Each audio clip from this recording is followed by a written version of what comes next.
This is Holidays Unbound, Episode 1, Introductions. Welcome everyone, I'm Dan Libenson, and I'm here with my co-host, Ruth Abusch-Magder. And you may remember Ruth from Judaism Unbound's episode looking at Hanukkah a few months ago, and we're super excited to be bringing you this first episode of this basically trial series that we're creating for a few episodes called Holidays Unbound. We hope to launch this as a full separate podcast series in a few months when we can raise the money to hire an editor. So if you're out there and you're someone who loves the potential of this podcast and can help us raise the money to hire an editor, we would be very much in your service. In the meantime, we're excited to get going and to introduce this podcast. We are going to be looking at the Jewish holidays. The idea of the podcast in its ultimate form that we hope is that we're going to be able to create a pretty long series on each Jewish holiday before the holiday starts, maybe something like 10 episodes. And we're going to try to do the podcast journalism style where we have more than one conversation in a particular podcast episode, maybe 3 subjects or so, like This American Life, that kind of thing, in an episode. And we're hoping to be able to expose our listeners to something like 30 different new ideas relating to every Jewish holiday as a way of giving you enough information, enough ideas, enough creative suggestions so that you can mix it all up and do something new on your own and then report back to us on what you're doing. So, Ruth, are there any other ways you want to introduce the basic concept of the podcast? The holidays are really fun. They're easily accessible, and each of us can do them in our own way. You can do them with a big community, but you can do them on your own. And it's a great way to play around with some of the Jewish ideas. And we are hoping to give you not only ideas, but also some practical ideas and tips for how to make the holiday yours and your own. Yeah, I think that's a really important thing to point out early on, the way in which this podcast is hopefully going to be different from Judaism Unbound. And actually, we really see this as the first of a number of new podcasts that we hope to launch over the next year or two in the Judaism Unbound enterprise, where we're going to look at all sorts of different aspects of Judaism. And our intent is to go very practical, right? That Judaism Unbound is kind of a meta podcast. It's really trying to build a set of ideas about how we are essentially permitted to play around with this material, how we've done that in the past, how people are doing that in the present, what that might look like in the future. And that's fine. Now you feel like you have permission to do it, but now it's time to actually do it. So is there anything that we can do to help? We've been asked that question. We've started to do that a bit with our website. You can go on the JudaismUnbound.com website under resources and look at some stuff that we've put together about the holidays. We're hoping to expand that radically in partnership with this podcast. We thought that we would start with the holidays. At least I'm going to put out my thoughts on why I think we're starting out with the holidays. Even a lot of people who are not especially affiliated with Jewish institutions nevertheless like to celebrate the holidays. In those studies that show a very large number of Jews not being affiliated with Jewish organizations or not even calling Judaism a religion in the way that it functions in their lives, nevertheless, first of all, a tremendous number of them express pride in being Jewish, and about a half of them or more say that being Jewish is really important to them in their lives. And when you dig deeper at that, one of the things that you find that a lot of those people are doing is that they are celebrating the Jewish holidays in various ways. And I think, at least for me, the question becomes, how can that celebration of the Jewish holidays move from being something that is really valuable, but is really largely about gathering with family and kind of marking the Jewish days in some way that's essentially about our family getting together, a few rituals, but we don't really think all that deeply about them. Is there a way to move to finding content for those holidays that's even deeper, but that resonates with what you're looking to do in your life, as opposed to what somebody else might be suggesting that you do with your life? So our agenda here is not to suggest to people what they should do. Our agenda is to make available all sorts of ideas. That's how I see it, at least. How about you, Ruth? I don't want us to forget about the element of fun. Like who doesn't love a good holiday? I think that in some ways holidays are popular because they're fun. And I think because we get together with family and friends, and just like the Super Bowl can be fun, and we're glad to dress things up for having a Derby day when it's the Kentucky Derby, we can do that with holidays. We can make them fun and we can have them have meaning. So the question is, how do we make them work for us in our lives? And I'm here because I like the holidays. And I think a lot of Jews who drop in and out of Jewish life, and that's a lot of us, find the holidays a good place to be engaged. And you don't need a rabbi, and you don't need a lot of dues, or you don't need a lot of materials. You can just do it on your own. But we also know that if you have the materials and if you have the access, you might get more out of it. So we want you to have fun. We want you to have a chance to learn things, and we want it to be meaningful. Yeah, absolutely. As I think about what we're doing and how it sort of dovetails with the big ideas that we're trying to talk about on Judaism Unbound, maybe one way to think about it is sort of top down versus bottom up. It's not to say that Judaism Unbound is trying to push anything from the top down. Top down, I mean, it's sort of starting from the most big picture ideas and then trying to ask, how might those ideas sort of filter down into practice.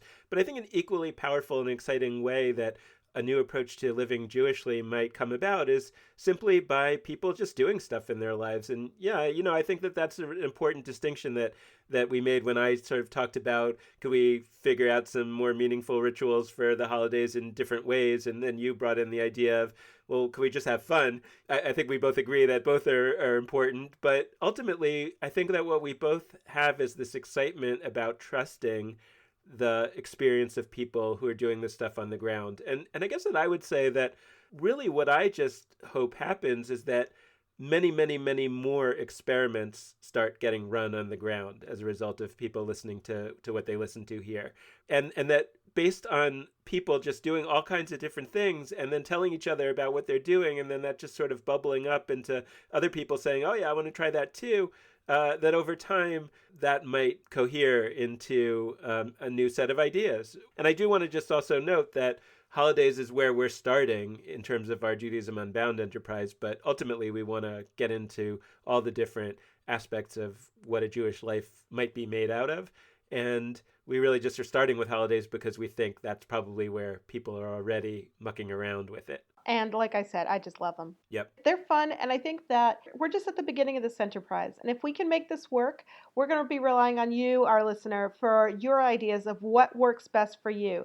It can't just be me and Dan and a lot of experts. We're going to need your help to make this work. We're sure that those good ideas are out there. We might not know about them yet, but we're certain that by the end of this project, we're going to know a lot more about what we don't know. Right. And as we see it developing, I think that we definitely see as part of what we want to have as part of these episodes is going to include interviews with regular Jews who are doing interesting things in terms of the holidays. And actually, I think that as the podcast goes on, I'm really hoping that we'll have almost all interviews with just regular Jews, right? Because of this whole idea that people are going to report back to us on what they're doing, and we're going to be able to share that more widely. We're also hoping to be able to do that on our website. So over the course of time, we want to really expand that holiday section of the Judaism Unbound website, where we're going to have all kinds of information, all kinds of pictures, videos, reports on what people are doing in their regular lives. So we really encourage you, as you listen to this, to send us your ideas, to send us your thoughts, and to send us examples of what you're doing that we can post on our website and share with others, and ultimately that we can talk to you about one day on the podcast. We're really interested in engaging and talking about it. And so we're excited to share an interview that we did recently with Abigail Pogrebin. She's a well-known writer, probably most famous in the Jewish community for her book Stars of David, Prominent Jews Talk About Being Jewish, but she was formerly a broadcast producer for Fred Friendly, Charlie Rose, and Bill Moyers, and then for Ed Bradley and Mike Wallace at 60 Minutes, so she's got a lot of interesting life experience, and as one of them, she's recently jumped into the Jewish holidays. She's taken a year-long journey along the lines of A.J. Jacobs' The Year of Living Biblically, and he actually wrote the introduction to her book. And she really just dove right in and did something that maybe nobody has ever done before, which is really to take a deep dive into all the Jewish holidays from the perspective of someone who didn't do that in their regular life. And so she wrote a book about it, which was published just a couple of weeks ago by Fig Tree Books. The book is called My Jewish Year, 18 Holidays, One Wandering Jew. And we're really excited to share our interview with Abigail Pogrebin about what she discovered in the process of researching and writing this book. Abigail, welcome. It's so great to have you. So to start off, we just really wanted to get into the basics of this project. You decided to spend a year celebrating all the Jewish holidays, and I imagine that wasn't your practice before. And we're just wondering how you came to launch this project. I decided to do what I call extreme sport Judaism, really, first of all, to kind of make up for an ignorance that bothered me. It just kind of irked me year after year to see that there were so many holidays I didn't understand and not really be able to evaluate whether they might be kind of value added in my life because I just didn't understand them in the first place. So part of this project was to fill in those gaps. The other reason why I embarked on this, I think, was to really test the tradition against today, which is to say, this is obviously an ancient faith, but it has held on, and not by any miracle, but by people deciding it was powerful enough and important enough to preserve it and to continue to observe these things, that many of which were instituted, created, obviously, millennia ago, and to really explore, both as a journalist and as a Jew, why those traditions have stood the test of time and whether they could, in fact, affect my life in ways that would change it. So you talk about two fascinating conversations that you had early on in this project, or that kind of got you going on this project. One was with the well-known literary critic Leon Wieseltier, and the other was with Rabbi Erwin Kula, who was actually a recent guest on Judaism Unbound and is the co-president of Klal. Could you tell us a little bit about those conversations? The conversation with Leon Wieseltier, who obviously is a very erudite writer and thinker, used to be at the New Republic, now at Brookings, and wrote a book called Kaddish, about saying Kaddish for his father. He was very tough on me in the interview when I told him that many Jews whom I speak to say that Judaism just, quote unquote, doesn't do it for them, that they don't feel a lot in synagogue, that the rituals don't speak to them. And he said, tell me that after they have investigated it. Tell me that after they have broken a little bit of a sweat trying to understand it. There are so many Jews who have decided that Judaism kind of doesn't do it for them without really understanding what they're rejecting. He said, once you understand it, if you reject it, I respect that. But first, kind of take a deeper dive. So that I sort of saw that as a personal gauntlet that he was throwing down to me. And one of the lines that he said that really stuck in my mind was, he said, we have no right to overthrow the traditions that have made it all the way to us. And I thought, there's something extremely powerful about that. The idea that there's some obligation here, that we can't just dismiss something that has endured this long. And so it was, in a sense, a charge, a personal charge to me. Abby, are you going to overthrow or let go of these traditions that have survived this long? Are you going to investigate them and see whether, in a sense, not just like prove they're worth doing? I didn't want to have hubris and say, prove that this Jewish tradition is worth my time. But on some level, it was, if I do my work, is it going to give something back to me? And I certainly would say that the answer was yes. But before I get to that, the other person you mentioned is Rabbi Erwin Kula, who obviously, as you know, is a very fiery, inspiring teacher. And when I talked to him, said that Judaism, in a way, does have to be tested in the marketplace. What does this holiday do for us? Because otherwise, why do it? And in this society that we live in now, where everything is at our fingertips, where we don't have to watch television on anyone else's schedule or a movie, we can read 15,000 books on one little device. In a sense, tradition and religion is held up to the same standard. Is it worth my time? Is it worth prioritizing? And in that sense, again, it was kind of another challenge to me to look at these holidays and ask that question. What do these holidays do for us? So before we do a deep dive into everything in the book, I was wondering if you could just sort of put into words some of the key learnings that you feel that you got out of this process. I mean, it's a great question, and I don't want to be all like Pollyanna about it and say that I came to the most incredibly deep spiritual place and I've embraced Jewish tradition as an observant Jew for the rest of my life, because that's oversimplistic and it's not the case. What I say I learned, though, is the magic, truly the sparkle of Jewish teaching and tradition and text, and that rituals can open something up depending on where you are in your life. That in a sense, Judaism meets you where you are. I did not expect that. That in a sense, even though Jewish observance is redundant, we are celebrating the same holidays and saying the same prayers and doing the same rituals year after year after year, and many people dismiss them because of its redundancy. I would say that actually part of its power and sustenance and, frankly, spirituality is in the repetition and the fact that you don't know where you're going to land when that holiday comes back up again, when that ritual comes back around. And that, to me, in a way, was a revelation. It may not be a eureka to others, but it was to me. And I think that's partly what some people miss, is that even though the holidays are, repeat, that your experience doesn't. And it's a very kind of agile, nimble tradition in the sense that it something opens up no matter where you are. So I really learned that. I would just say it was a really major takeaway that almost to a holiday, there was ultimately the lesson and the instruction that we should not be asking ourselves about how we feel, how this holiday makes us feel, but what this holiday makes us do. And I didn't anticipate that that was going to be such a urgent, insistent theme of what are you doing for someone else? What are you doing to repair the world? It's not always the lesson of the holiday in its sort of mainstream messaging that it's really about what you are doing. What role are you playing to repair the world? And not in some kind of crunchy granola way, but in a really insistent way.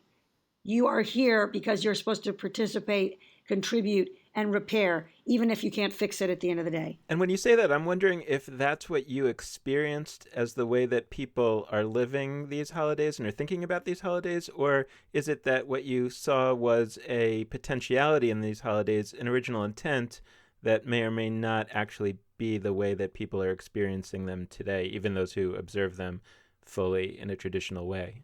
It's a great question. And I would say I can't speak for how the observant are observing them or feeling them, but it certainly is in the teaching. It's certainly in, as you say, the original construction, and in many of the rabbinic interpretations of them. You know, when we say the rabbis, I have learned you're talking about usually the Talmudic rabbis, but also I mean the rabbis I was reading in a contemporary context, whether it be sermons, books, essays, or articles, who very much were emphasizing these themes. Your takeaway and the eloquence with which you sort of describe the pattern and the flow resonate for me. That ebb and flow between the holidays, the connections between them, to me, what you captured really resonates with the way I think about them. But I wonder about most Jews who pop in and out of the holiday cycle. What can you share with us that you've learned that people who are just popping in and popping out might be able to take away? Or do you think, are you now also committed to the idea of doing them all in that more holistic way? Or is it the popping in, popping out okay? It's exactly the question, because most Jews I know are pop in, pop out Jews. And someone could say that there's judgment in that statement, but I was one of them. So I'm speaking about my own people. And we all know from the Pew study that that's the majority of Jews. It's a great term, even though people are probably afraid of it, the pop in, pop out Jews. But I think for those of us who, do a little of this, a little of that, it's absolutely not just better than nothing, but additive in a way that can be profound. And I would never want someone to come away from my crazy ride and say that Abby's prescription for meaning is to do it all. I actually don't think that's realistic, and it's certainly not what I'm going to be doing going forward. What I will say, though, is try something you haven't done before. That, I think, I would be evangelical about. It's always such a cliche to say go out of your comfort zone, but it's really apt here. I don't know about you, but for those of us who don't have the vocabulary and the fluidity of Hebrew, of text, of ritual, of liturgy, there are a lot of barriers of feeling like we're going to feel stupid, be out of our depth, look like we don't know the words, and so we don't begin. And something like Simchat Torah, where you end up dancing with the Torah scrolls, takes a lot of suspension of let's say dignity, and it takes just a kind of a lack of self-consciousness that a lot of us don't have, going into a synagogue and dancing kind of in an unfettered, free way with these texts, sometimes people being exuberant and kind of looking like they've lost their minds. But for me, that was one of the most profound and meaningful nights of this whole year. So I do think what I would say is you don't have to do it all, but it's a shame to say my Judaism is finished. It is fixed. I do these 4 holidays or 5 or 6, and I'm done, and I'm glad and happy. because I think it's kind of counter to what the whole tradition is about, which is that it continues to open. As the rabbis say, turn it and turn it because everything is in it. I think you have to keep turning it, or I would wish that people keep turning it, because I do think there's kind of a sparkle and an impact you don't necessarily expect unless you try. So I'm thinking about these sort of pop in, pop out Jews, whatever we're calling them now, and I would certainly put myself in that category, probably a lot of our listeners. And the question is, how do we go about without going through your whole year-long deep dive, right? How can regular people go in and, on the one hand, try to honor what Leon Wieseltier was talking about, that we should really look carefully at what we've received and have respect for it and believe that we have some responsibility for it, and on the other side, balance against Erwin Kula's notion that it's really important to look deeply to see if this is still working, if this really can survive in the marketplace or in the sense of what our real needs are. So much of this comes down to, well, how do I actually do it? I would say in a way that the education is easier than the practice. It's actually fairly easy to have access to great teachers because so much content from these great teachers is available, just on Google. And I would hope that people would kind of look at the people I interviewed, just because I would say it's a curation of a certain kind. But I would also say that in terms of your one's neighborhood JCC or synagogue, no matter what the denomination, because I'm actually a believer that people should cross lines, as much as possible, that it's important to have a Jewish home, and I have one when I didn't used to, but that it's also important to see kind of the practices, rituals, and teachings that people are bringing to it from very different perspectives Jewishly. It's just rich, and it's sort of a shame to decide that you're just going to look at one perspective or receive Judaism through one prism.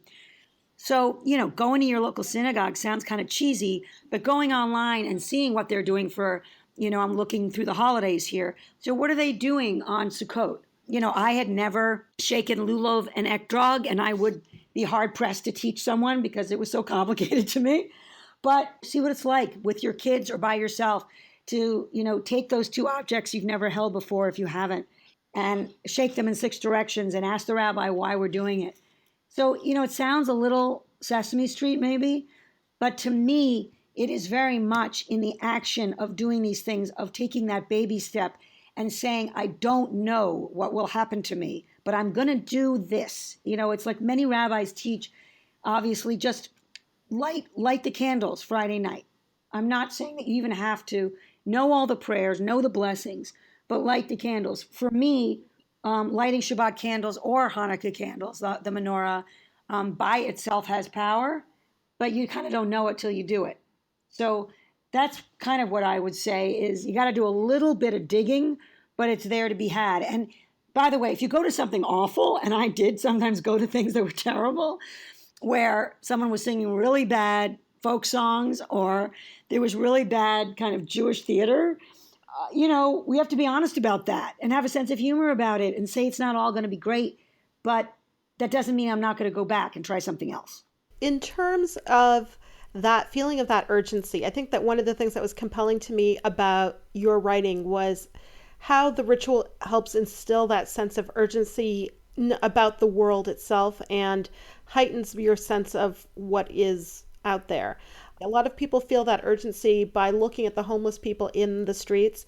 They feel that urgency by looking at various pieces of legislation that they don't agree with. So what do you think that the religious side and the ritual adds to it that you can't get from just walking around in your regular life?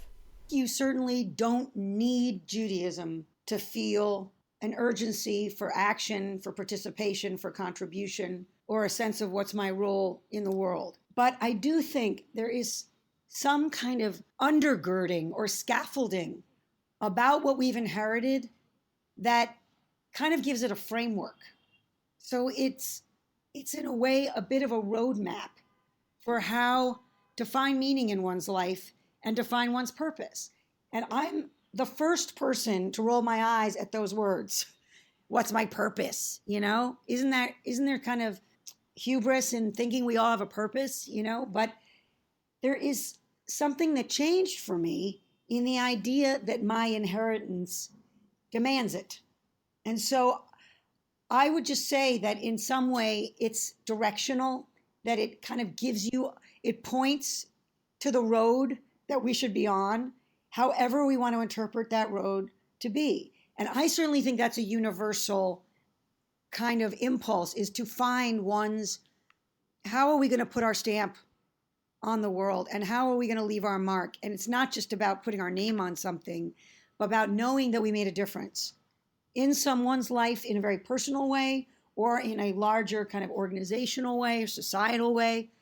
We don't want to, I hope, just be entirely solipsistic and feel good about our spin class and our bodies, and we've raised these great kids who've gone to great schools, and we, have these great relationships, and we're great.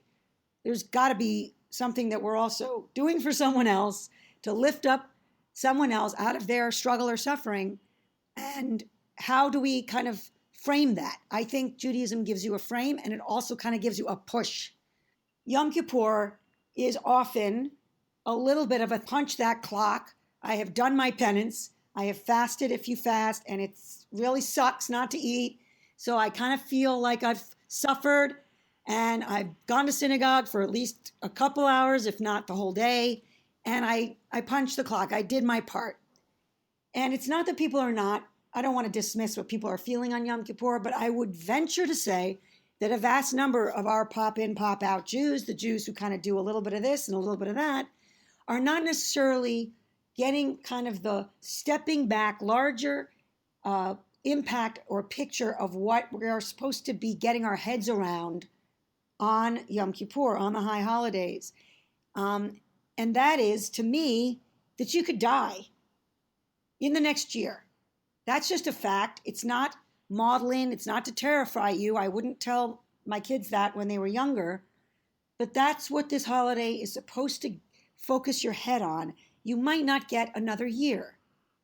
No one can argue with that fact. We're just not sure that we're getting another year. And if you know that, how does that frame how you want to spend this next year? How do you want to use your time? And to some extent, what your priorities are. And when you start to think that way, at least for me, it's literally like, a shot of maror. It focuses the mind. It clears the sinuses. It makes me sit up kind of stiffer in my chair in synagogue, thinking in a much more kind of pointed way about how I want to construct my life, my time.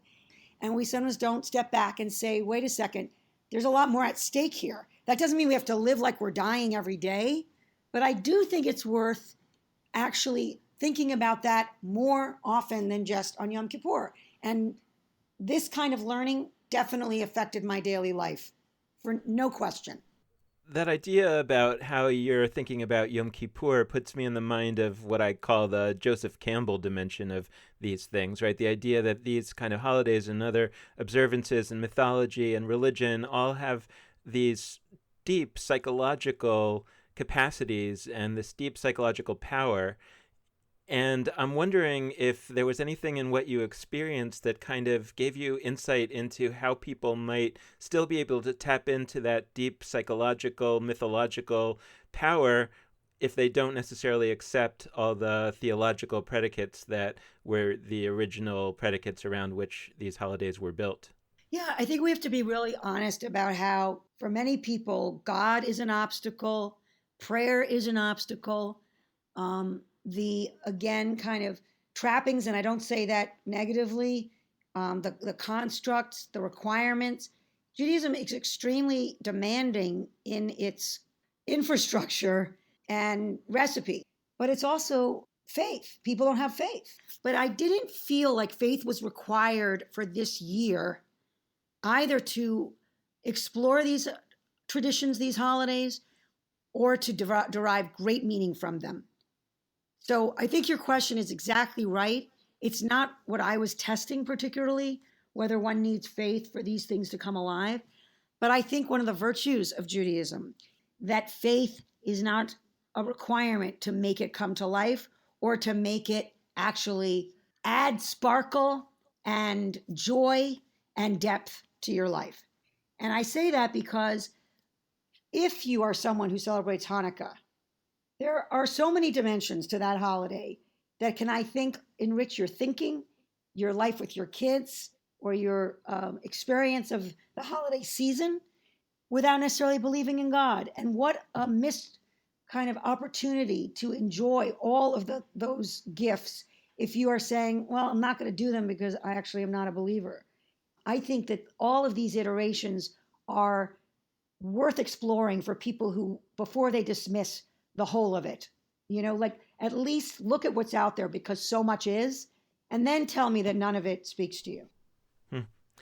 So as you look back on this experience and reflect forward on what you think you might do in the future, and thinking about people who aren't going to jump in and observe all the holidays, do you think that the greatest power would be to sort of do the same holiday every year and experience it differently every year and more powerfully and maybe build upon it year by year? Or do you think that the power is really in the connectivity between the holidays so that it would actually be better to observe all of them a little than just a few of them a lot?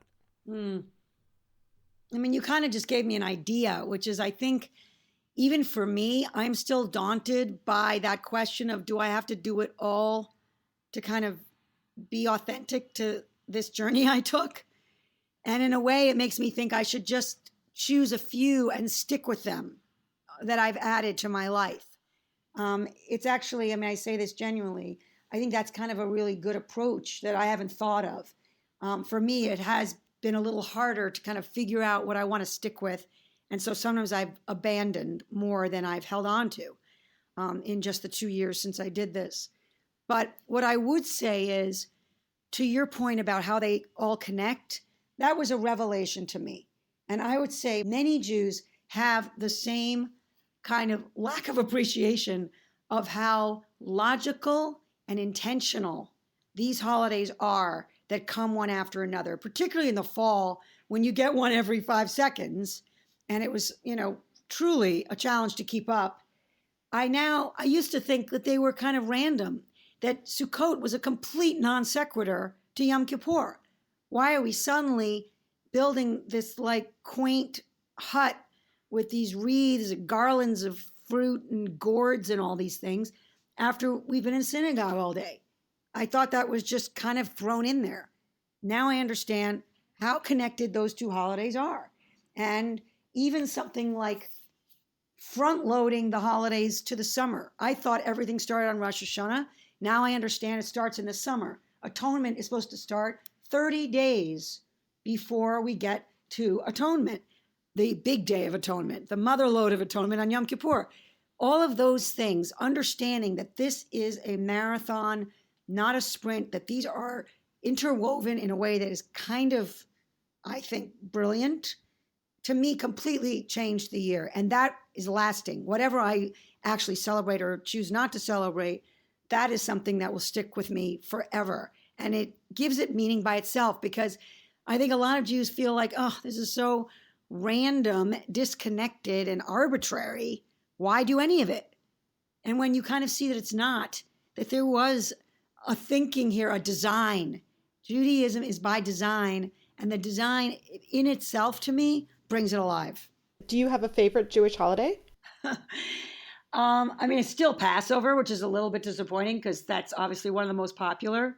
Passover is one of the holidays where I thought I kind of knew everything. I think a lot of people kind of think, well, Passover I've got. Hanukkah, I got that one.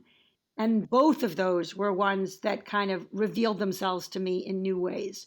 In terms of one that I had never done before, that I thought was kind of remarkable, I would say it was Shavuot, which is the receiving of the Torah on Sinai and the fact that people stay up all night learning together, something that I don't do easily because I really like my bedtime. There was something quite extraordinary about thousands of Jews coming together at the JCC in New York with this program of kind of bottomless opportunities to learn, staying up into the wee hours together, eating cheesecake, which I didn't realize is what apparently the dairy foods are the safe place to be when you get the Torah, because you don't know what the kosher rules are yet. So eating Zabar's cheesecake with essentially strangers through the night and learning together was, something I think everyone should experience. You've given us a whole bunch to work with and to think about. And is there anything that we didn't ask you that we could have? If I'm honest about it, I think that there is something a little nerdy about what I did in terms of my Jewish year, in the sense that I kind of got excited about discovering all the aspects and layers of these holidays, because it felt almost like we are all detectives who have inherited this kind of treasure chest, but it's up to us to unpack it, and you don't know what will kind of gleam and what will be faded and remain so, never kind of come to life for us. And so even though I feel a little kind of defensively like I can't tell everyone they're going to have that same experience if they, open that treasure chest, but I do want to say that it is part of what I really hope people take away, is that there can be a surprise in there. And you don't necessarily need to know what's going to grab you or leave you cold to begin, to open it in the first place. So that was our interview with Abigail Pogrebin. As a reminder, her new book, published by Fig Tree Books, is called My Jewish Year, 18 Holidays, One Wandering Jew, and it's available now from all fine booksellers. You can go to our website and see it in the show notes and click right over to it on Amazon. And we're really excited about this book. It's a great way to launch our series on the Jewish holidays. Ruth, what were your thoughts after listening to our interview again with Abigail? What was so exciting to me is that she captures so much of the big picture of why Jewish holidays. And I think we started off by talking about why we've chosen them. And I think that she has a different approach altogether. And when she talks about it, I really feel her excitement and her understanding in a big picture way that frames why we should be bothering with Jewish holidays and why you might want to start with the Jewish holidays, whether they're fun or not, because she takes a look at the pieces, both the fun and the not fun, and gives us a sense of why this might help you live a more meaningful and better life if you start getting engaged in these.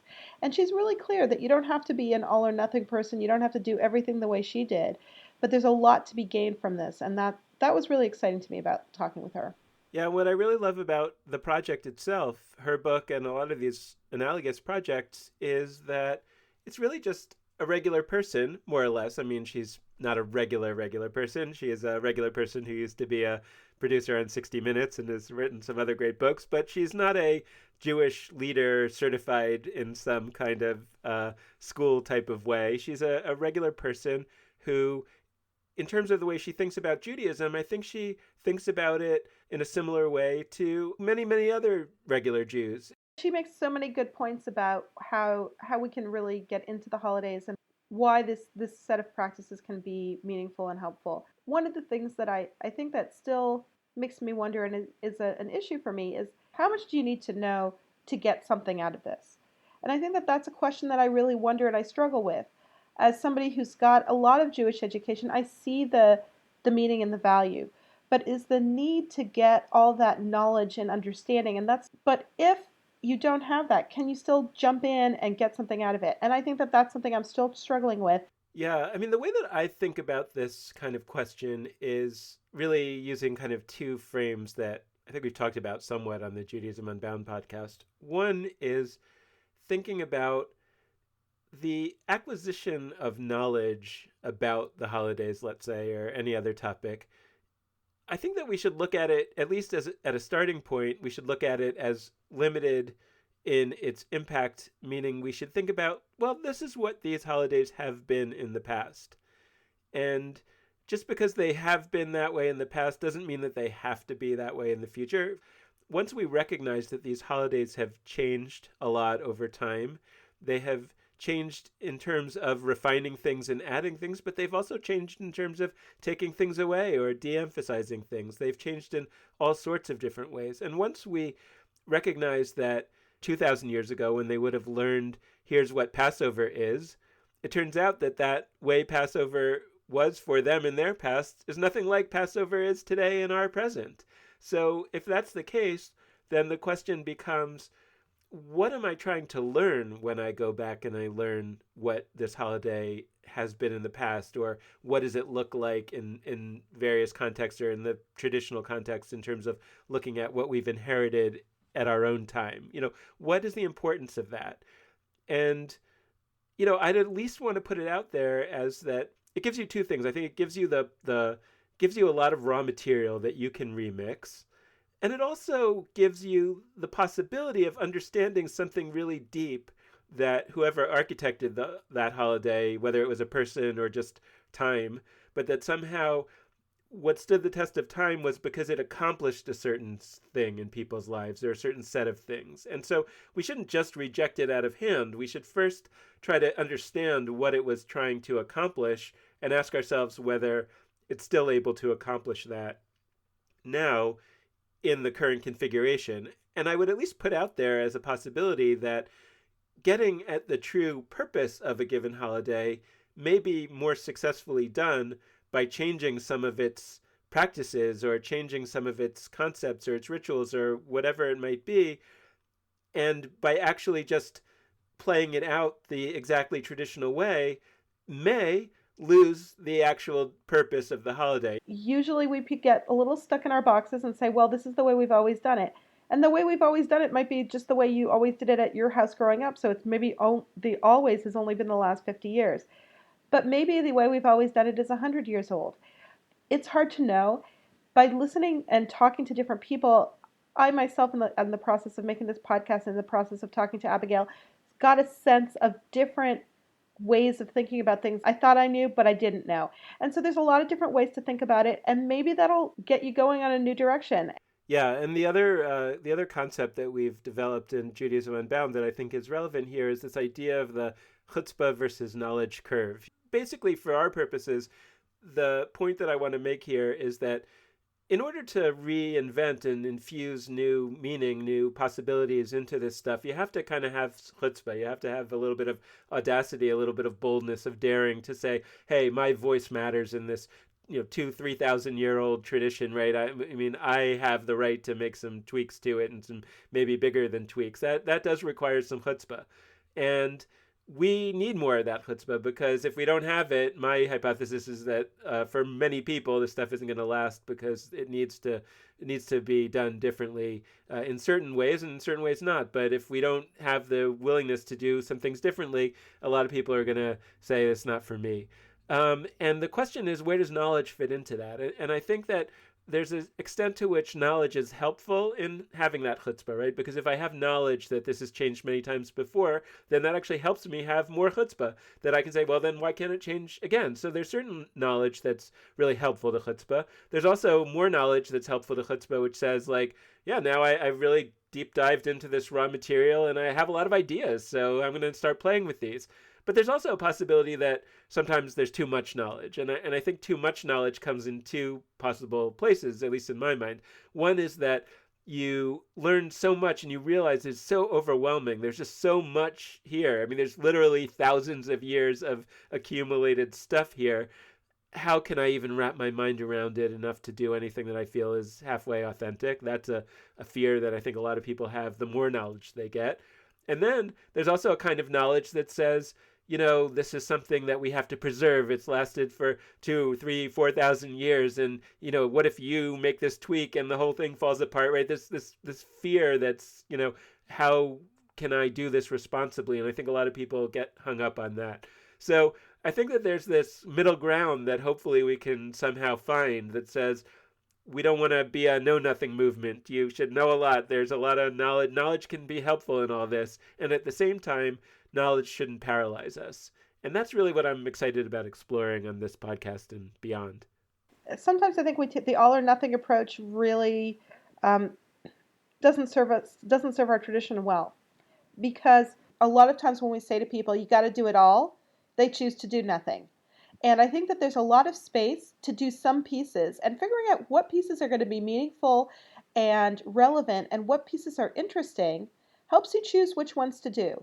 If it's really not going to work for you, and this is kind of there's a movement in Judaism called Reconstructionists. They're big on this idea, but I think they're onto something. If it doesn't work for you, then probably that's not the thing that you should keep trying to do. But on the other hand, one of the things I liked about Abigail's approach was you don't know a priori what's going to work unless you try, right? So sometimes the funny thing is you try something and you don't know that you're going to like it or you're not. And so I want to encourage people to try things, both in terms of innovation, but also in terms of tradition, because I think both pieces can help us figure out where we want to go and give us a more refined palette in terms of our understanding of what kind of Judaism works for us. And I think when you play around with it and think about it as something like playing, not feeling so fixed or, oh my goodness, my grandmother would never have approved of this. She might not have, but she wouldn't have approved of you not doing it at all either. So, go ahead, try it. Doesn't work. Let's move on. Something else might. Well, with that spirit, I'm excited to be moving into the rest of the podcast. Just to give a little bit of a roadmap, the goal is that essentially each episode, and here I'm talking about when this podcast grows up and becomes a full-on weekly podcast, what we are expecting to do is to have a basic theme for each episode and then to explore 3 parts of that theme as the 3 different segments of that podcast. Those themes, those parts will include interviews, discussion between me and Ruth, and other kinds of modalities. And depending on how much we're able to edit and what kind of experience of an editor we find, they'll be more or less intricate. So we're really excited to see what happens and what comes about. We are really excited about the topics that we have already gotten interviews for. So we think that this segment on Passover is going to be a really good teaser for what we have in mind to do for every holiday. So wait, so Dan, so you're basically saying that the way we're doing this podcast with a little experimenting, a little trying, seeing what we can do is pretty much what we're saying you guys should go out and do with your holidays. Yeah, I think that's exactly right. Totally unintentionally. And the fact that we find ourselves in this position because we realized that we had certain constraints is exactly what the issues are in people's lives. And those constraints may be how much time do I really have to think about this, how, et cetera. And I think that what we're saying is we think we can do something really great with the constraints that we have, and if it works, we really hope that those constraints will go away and we'll be able to double down on it and really build something really great. So we're excited about what we have coming up. We are looking forward to a conversation about what's Passover all about. We're going to be looking at the question of the Exodus. We're going to be looking about the Seder. We're going to be looking at the food for Passover. So we've got all kinds of really cool ideas coming up, and we hope that you'll stay tuned. So Ruth, thanks so much for joining me in this episode. Terrific. Thanks a lot, Dan. See you, everybody. And this has been Holidays Unbound.